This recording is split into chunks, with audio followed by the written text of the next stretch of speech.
সময় বদলেছে, পুরনো বাড়িগুলি ভেঙে পড়েছে, কিন্তু পুরনো বাড়িগুলির স্মৃতি তা কিন্তু এই ঘরে জমা হয়েছে।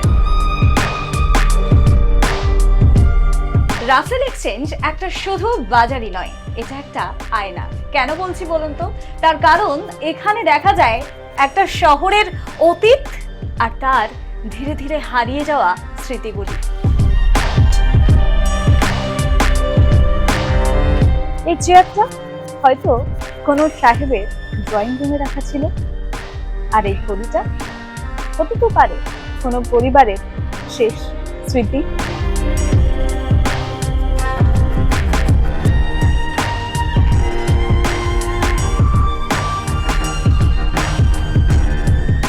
আগে অনেক অকশন হাউস ছিল এখানে, 4-5টা ছিল এই এরিয়াতে, কিন্তু এই রাসেল এক্সচেঞ্জ অনেক পুরনো, আর এটা এখনো আছে আর চলবে।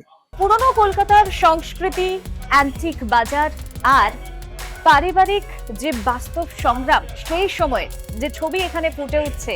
2014 সালে এই সংগ্রাম নিয়ে একটি সিনেমাও তৈরি হয়, যে সিনেমার নাম দ্য অকশন হাউস। অংশ নেটওয়ার্ক, ডিপার স্টোরিজ, ওয়াইডার ভিউজ।